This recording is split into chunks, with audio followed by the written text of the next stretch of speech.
Today is March 21st, 2022, and opening day for Major League Baseball is a little over 2 weeks away. Last week we talked about mostly the New York Yankees, and we touched on the New York Mets a little bit. Today we're pretty much only going to talk about the New York Yankees. The New York Mets are set. They had a fantastic offseason. Steve Cohen did what he said he was going to do when he first became the owner of the New York Mets, and that is spend. The New York Mets are a win-now team. This is the best Mets team I've seen in quite some time.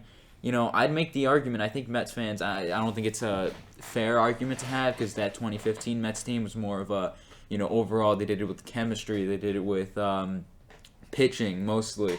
You can make the argument that this Mets team is better than the 2015 team.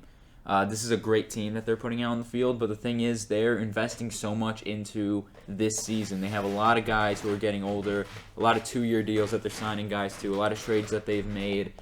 They're really trying to win this season, and it's going to be interesting to see what they do. But for the New York Yankees, it's been a different story when it comes to the offseason.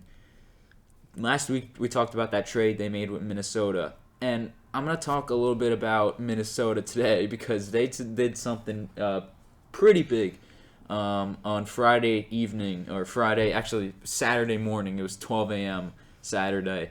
They signed star shortstop Carlos Correa. And get this, to a 3-year contract with opt-outs after the first 2 seasons. He's going to be getting paid $35.1 million per year. If he has an MVP type season, he's going to opt out, get a 10-year deal somewhere else.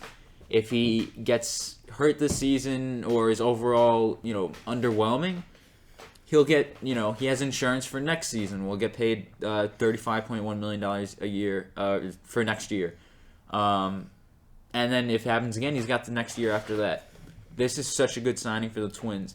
And how this ties into the Yankees is that trade that the Yankees made to get Josh Donaldson allowed the Twins to make this signing. And, you can look all over Twitter and Instagram. This is not something that Yankee fans are happy about at all.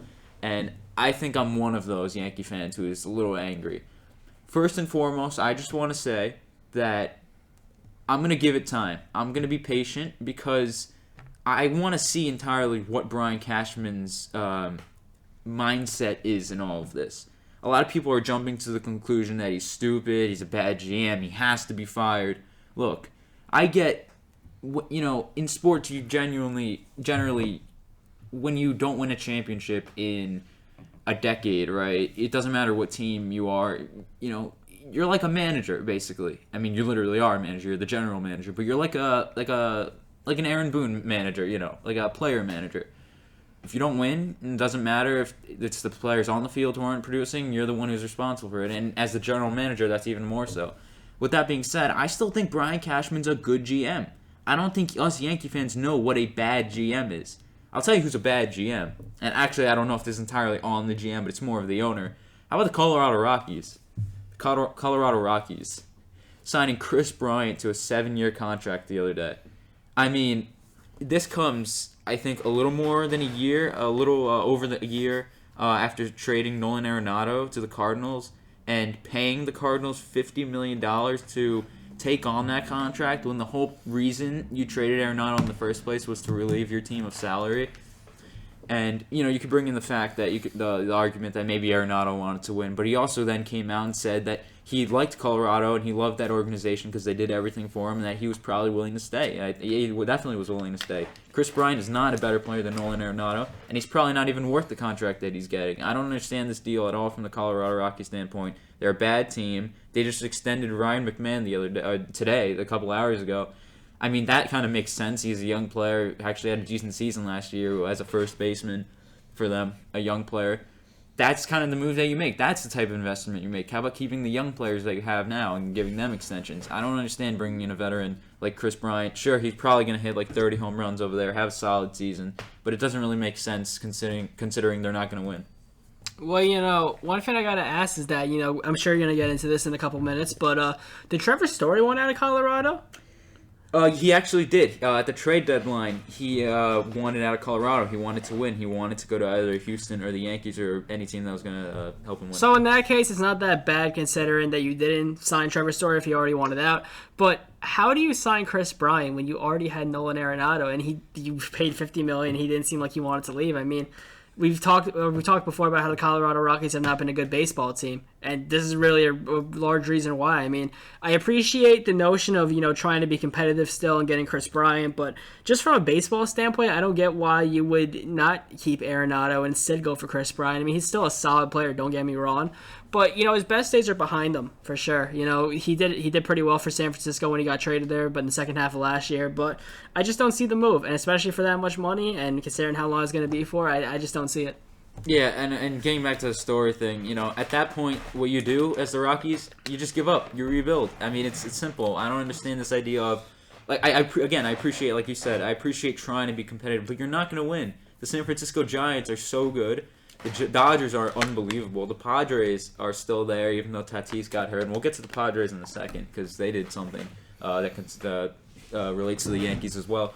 But the Colorado Rockies are definitely, I'd say honestly, the second worst team in that division. The Diamondbacks are really bad, but at least the Diamondbacks are accepting that they're bad and they're rolling with it and they're rebuilding. I don't understand this from the Rockies' standpoint. And for Bryant, it's simple. You got paid, you do it. He's probably going to get traded year 3 or 4 of this contract. I personally, if I'm Bryant, I would have just stayed in San Francisco. And obviously, that's just me. I'm not a professional baseball player, so I can't decide.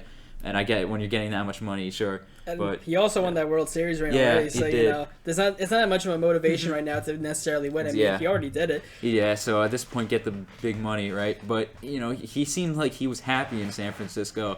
And I think they loved him there, and he fit perfectly with that coaching staff of, using him as a utility man, playing him. He was playing a lot of center field, and he's mostly a third baseman. And he won the MVP as a third baseman with the Cubs back in 2016.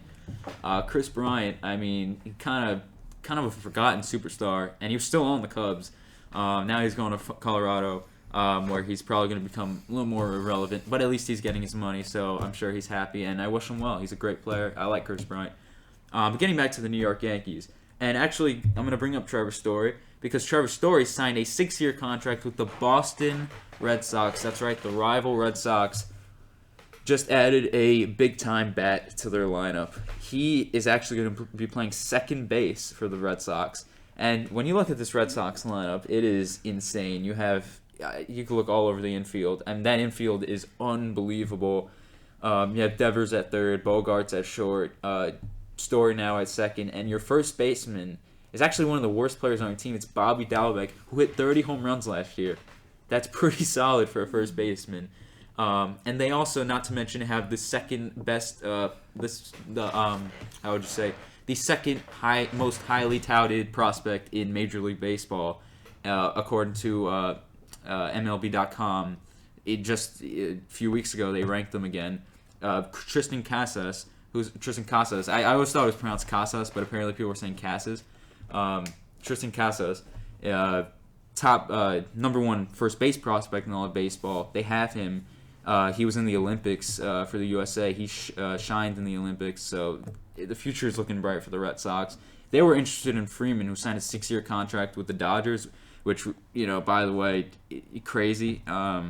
Not great for baseball because the Dodgers are an absolute super team, which they were already. And they're just getting even better, adding an MVP-type player to that lineup. There's not much to say there. He wanted to go to California. But Trevor Story makes a lot of sense for the Boston Red Sox. He chose to go to a team where he was going to get paid, have insurance with multiple years, and have a chance to win. And I think the Boston Red Sox are going to have a pretty good chance to win. I'm not looking forward to it at all. I have to see Trevor Story in a Red Sox uniform for many years to come, and it's definitely on opening day. And I'm not looking forward to it as a Yankee fan. I'm really not. I could see him hitting 40 bombs over the Green Monster. He's leaving Colorado, sure, and he might be coming off of a career low season, but he's going to Fenway Park, which has that green monster. It's even though that green monster is obviously it's called the green monster for a reason. It's a high wall. It's actually a pretty hitter-friendly ballpark, especially for right-handed hitters. I mean, you see Giancarlo Stanton and Aaron Judge destroy baseballs in that ballpark. I mean, it's going to be a lot of fun for Red Sox fans to watch that guy play, and especially considering there are so many hitter-friendly ballparks in the AL East. The AL East overall is going to be insane. The Blue Jays are getting way better. They're adding pitching. The Rays, I was under the impression that maybe they would kind of get hurt a little bit by the loss of the shift. But that's still going to be in effect this season, and it shouldn't hurt them that much. They still know how to put it together. They're still a really good team. And really, the Yankees, they're kind of on the outside looking in. And the reason I bring up Trevor Story and how he connects to this Yankees thing is that the Yankees were interested in him. But this all ties back into the Correa thing, because if Trevor Story was going to sign a multi-year contract with the Red Sox, and you knew he was going to sign a multi-year contract if you're the Yankees because you were interested in him, and Freddie Freeman, he also ties into this as well. Because if you knew that he was going to sign a 6-year contract with another team, because the Yankees, they claimed to love Freeman, but they weren't going to be willing to go a 6th year to get him. That's why on Wednesday night, I think it was last week, they signed Anthony Rizzo, who's going to be the first baseman, who I like. But it's clear that they didn't want to go and give that big investment to a superstar, that big investment, multiple years investment. So, Colin, you want to? One thing I want to talk about, though, about in terms of the Yankees going out and signing the big free agent, is that usually that is how the Yankees do their business. They go out and sign big free agents, and many have been critical of them for not doing it. But, ultimately, I don't think people should be like this, because the Yankees have spent a lot of money on the past, but just the problem with the Yankees is they keep spending it on the wrong guys. Now, I want to bring your attention to a couple contracts right now on the Yankees payroll. For this next year, they're going to be paying Aroldis Chapman $17.4 million. And let's face it, Aroldis Chapman had a pretty rough season last year. Yeah. Many think we should just move on to Jonathan Loaisiga. Yeah, we're paying Aaron Hicks over $10 million a year until 2026. Aaron Hicks got hurt, and at this point, I'd figure that he's going to still play this year, be in the outfield, but compared to guys like Judge, Stan, Gallo, it's not really great. You're paying Zach Britton $13.2 million a year for the next 2 seasons. Zach Britton, who had a really rough season last year. Blowing saves, it did not work out well. But just in general, looking up and down this whole entire Yankees team, they are willing to spend money. Do not get me wrong. They do spend money, but they just keep on investing it in the wrong guys. And it came to a point where even with guys like a Trevor Story, a Carlos Correa, that ultimately they really didn't have a lot. If you're the Yankees, you can afford most guys, but it comes to a point where you can't fault them for not spending a lot of money, because they have. But just the problem is it just hasn't worked out, and they've given it to the wrong players. Yeah, you're absolutely right. And getting back to what I was saying before, and that actually kind of ties into what you were saying, Colin, the Yankees didn't want to give Freeman that big contract. They didn't want to give Story that big contract. So the goal this offseason for the Yankees was to get better at shortstop, but not have to get a guy who you have to invest in, for many years and give, $30+ million to for the next 10 years. Carlos Correa basically signs a 1-year deal with the Twins. The team that you relieved of $50 million in salary just the week before. That's another contract I forgot. Yes. You're going to be paying Josh Donaldson $50 million over the next 2 years, a 36-year-old Josh Donaldson. I don't get it. I don't get it either. Here. Now, I see so many people saying, Brian Cashman's bamboozled, he's stupid, he got played by the Twins. I don't think that's what's happened, because we even talked about it a little bit on the podcast last week. I knew that once we took Donaldson from the Twins, his entire contract from them, I thought they were going to go get Trevor Story. Now, I was under the impression that he was going to sign a 6-year or more years of a contract. A big contract with the team. So that maybe doesn't fit with what the Yankees want. This Correa signing was literally a godsend, a miracle. It could have been a miracle for the Yankees. We're talking literally what you want. The best option at shortstop, but also does not block your young guys, because 4 of your top prospects are shortstops. Look, I love the idea of holding on to the prospects. Well, I'm talking Anthony Volpe and Oswald Peraza, the big ones. And Jason Dominguez, don't forget about him. He might have been underwhelming, but he's still coming up. He's still very young. Right? I like the idea because Anthony Volpe is a top 10 prospect in all of baseball already, and he's only 20. So I love the idea of keeping him, because I don't think it's fair to say this yet, but he is giving me, impressions of Derek Jeter. Just his attitude, how he goes about, I've seen him in press conferences, the way he plays the game, obviously being a shortstop. He does everything, it seems like, well. I really like Anthony Volpe, and I'm glad you're holding on to him. But when you had the opportunity to add the best possible shortstop on the market for less than 3 years, or 3 years at most, which is around the time that you're waiting for Volpe anyway, maybe around 1 to 2 years, it's crazy. I don't know. And another thing, too, with possibly getting Correa is that, say if Anthony Volpe is ready next year, it's still not that big of a deal because you could have Carlos Correa still be a starting shortstop and just ease Volpe in. I mean, what's the harm in having a guy like Carlos Correa mentor him, possibly just kind of shield him? So, because say you put yourself in a situation where next season Anthony Volpe gets called up and he is going to be expected immediately to be a superstar because ultimately, let's face it, the Yankees at this point don't have a lot of young guys coming up that you're literally looking at with that much star potential. So, I mean, there's going to be a lot of pressure on Anthony Volpe in the next couple of years. You want to talk about pressure, man. We're talking, I can't even describe the amount of pressure they're putting on this kid. It's ridiculous. They're expecting him to come up and basically be better than Derek Jeter. I don't think we obviously were not alive when Derek Jeter was coming up. He came up in 1996, but I can't imagine that Derek Jeter was as hyped up as Anthony Volpe has been. And if you have a Carlos Correa or a Trevor Story, it takes so much pressure off of the kid in terms of letting him develop.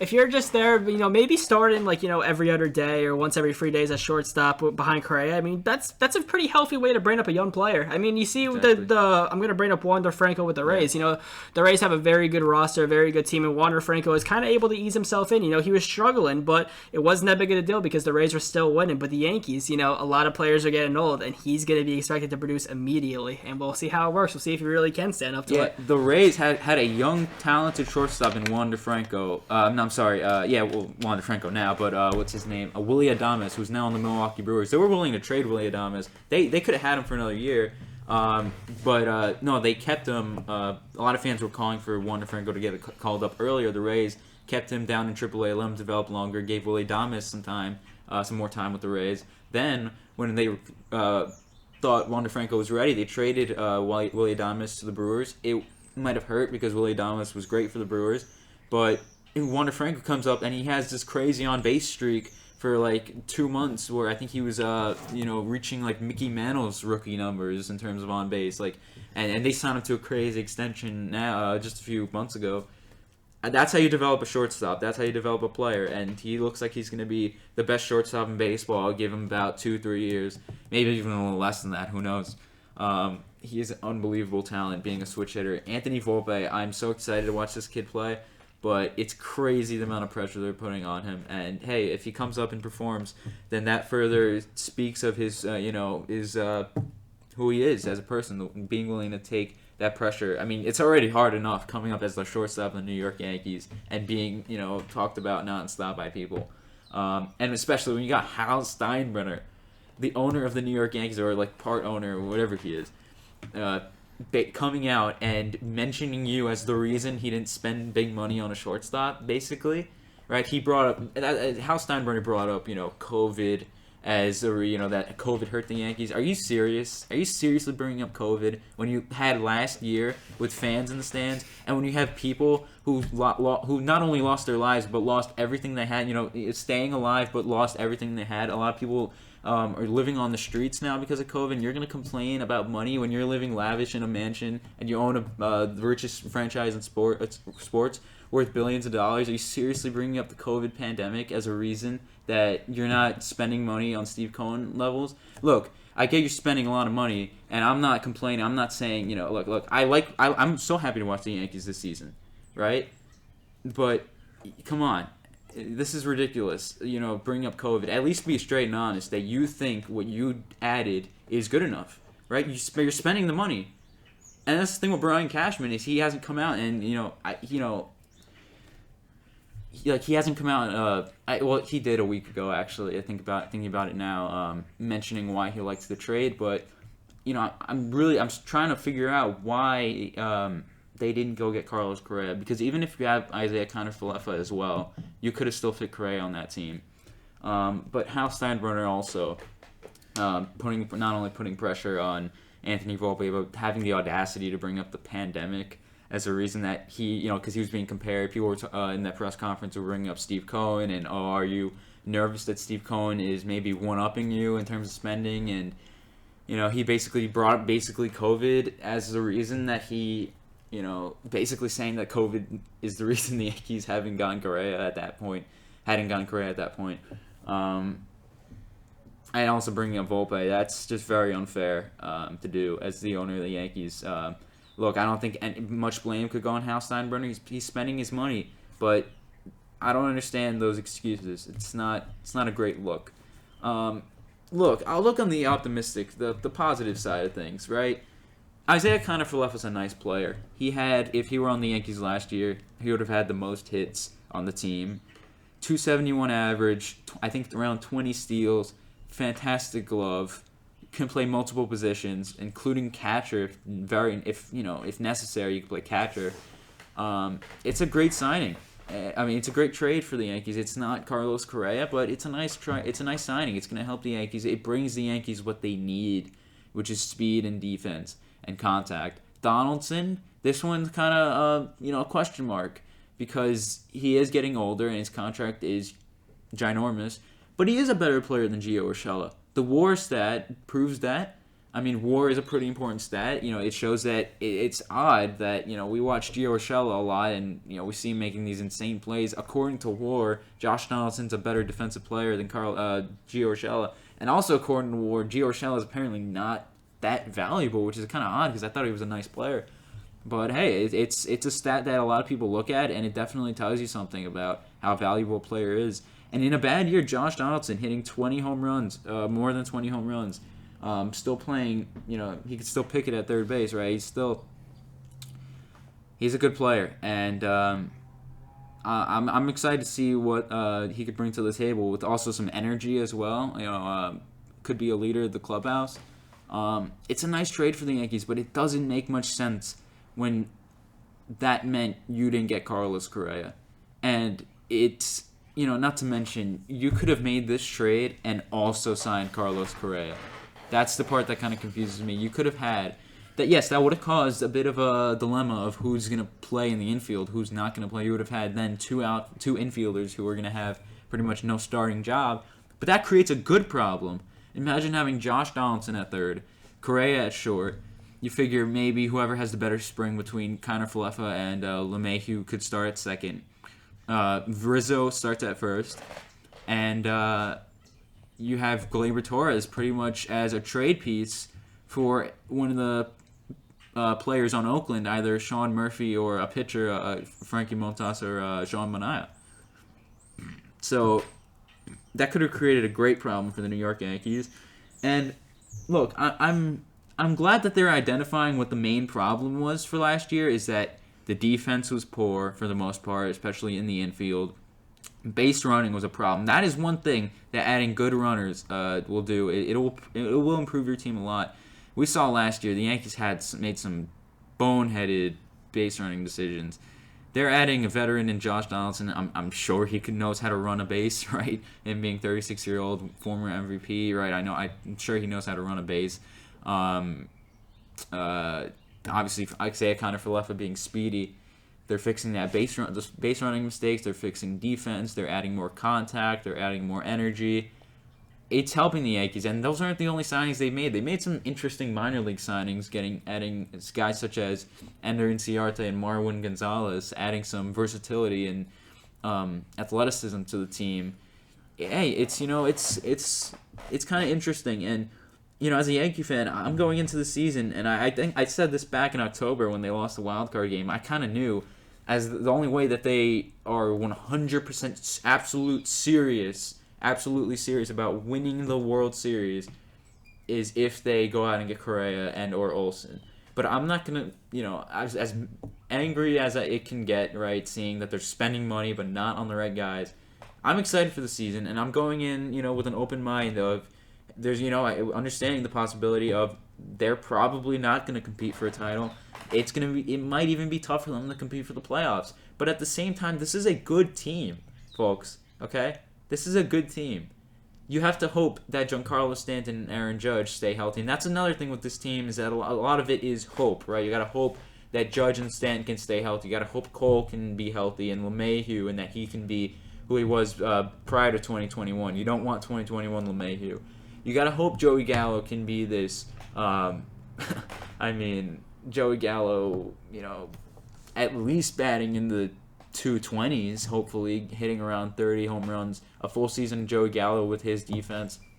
You have to hope Aaron Hicks can bring a great on-base percentage, and maybe, it might be a tough ask for Hicks because he getting older and also dealing with Tommy John. Is he going to be the guy he was in 2018? Is he going to be the guy who we're paying $10+ million to for the next 4 seasons? Who is Gleyber Torres? Are we going to keep him? Which I think we are now.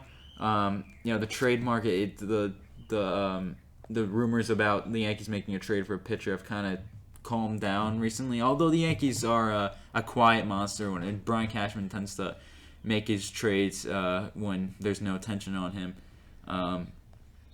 But Gleyber Torres, who is he? Is he this 40 home run hitter, or is he going to be the guy who can hit barely 5? Who is Gleyber Torres? Who is the rest? What is the rest of the rotation? Is Severino going to be, how many innings is he going to throw? And yesterday he pitched in the spring training game. He had great stuff, insane stuff. I'm talking first half of 2018 Severino type stuff.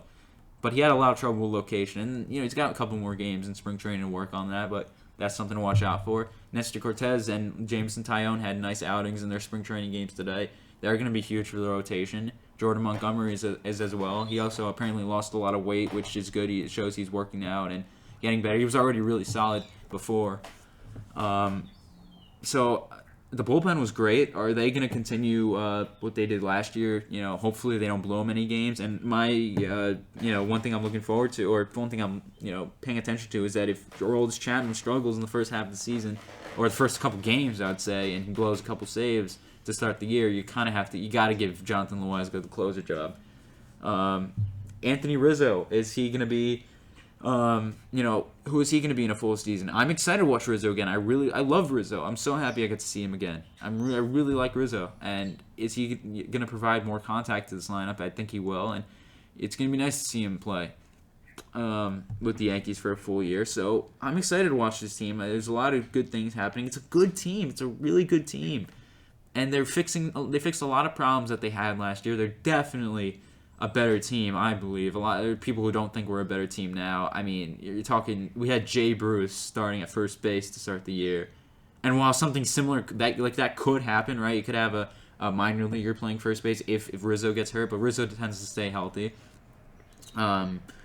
You had Rougned Odor getting meaningful at bats throughout the year, and he was okay at one point in the season, but overall was a guy who you picked up for a prospect, and I think a player to be named later, a random trade they made at the beginning of the season. Didn't really help the Yankees all that much.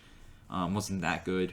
So they're adding a lot more speed, agility, and athleticism to this lineup, and some more versatility. They're a bit more of a diverse lineup than they were last year. So I think they're definitely a better team, and I'm excited to see what they do next year. Really quickly before we end the podcast, the Yankees also traded Luke Voit. We all saw this coming, and I personally think this is a great trade for the Yankees. Luke Voit was a great player. I just want to preface that he's a great player. He was a great player with the Yankees. He came out of nowhere in a trade the Yankees made at the trade deadline in 2018 with the St. Louis Cardinals, and he straight up mashed. He got the first base starting job, and for the rest of the 2018 season, it was great for the Yankees that year. 2019, really solid for that team that had a lot of injuries. He also dealt with some injuries of his own, though. 2020 obviously led major leagues in home runs, and although it was a 60-game season, but still I think he had it was above 30 home runs in 60 games. That's not easy to do at all. And 2021, was really good when he was on the field, but that's the thing, he barely did stay on the field, and when he's on the field, he provides the Yankees with what they have too much of, and that is right-handed strikeout bats. The Yankees got back Justin Lang, 20-year-old starting pitcher, in the San Diego Padres system. Top 10 pitching. Number 2 pitching prospect in their system. Top 10 prospect in their entire system. look, Justin Lang is going to mean so much more to the Yankees than Luke Voit ever would if Luke Voit was still a Yankee. Luke Voit, yeah, he'd be a great backup option to Rizzo, but Rizzo being a very, durable player and Voit being a right-handed strikeout bat, that doesn't really help the Yankees all that much. Justin Lang now can, coming into this Matt Blake pitching staff, who knows what they can do with him, right? Who knows what they could turn him into. He threw 102 in college, right? He's a great pitcher. He's a electric arm. And if the Yankees don't see a future in him, right? He's 20 years old. He's got many, years to come until he comes to the big leagues, unless he takes some major step forward this year. You could flip him for a player. Who knows? Maybe the Yankees are working on a trade right now with Oakland to acquire a catcher and a pitcher. And maybe we'll see Justin Lang in that trade if it ever does happen. But until then, look, me and Colin, we're Yankee fans, and at least me, I'm kind of looking forward to this season. Like I said, first season that I'm not, I'm gonna, and I kind of always thought this before, trying to enjoy the regular season, because when you root for a team and your entire goal is to just win it all, and then you don't do that, it makes it seem like the season is a failure. But you realize there were a lot of good things that happened throughout the season. Last year is a prime example. It wasn't the best Yankee season we've seen the past couple of years, but you still saw a no-hitter from Corey Kluber. You had Judge and Stanton having a full season. You had Garrett Cole still being great despite the spider tack issue. You had Nestor Cortez coming out of nowhere. He was a fun player to watch. You had a lot of very positive things. The triple plays, a lot of interesting things, a lot of really fun things to watch. And that's kind of what the mindset I'm going to have going into this Yankee season. Maybe not focusing entirely on October and focusing more on the regular season and enjoying that and enjoying this great AL East that we have. So next week we'll come back. Hopefully we have a lot to talk about. We definitely will, because baseball at the very least is back, and that's really exciting. But until next week, thank you, folks, for listening to this podcast. My name's Chris, and I'm here with Colin, and we're signing off.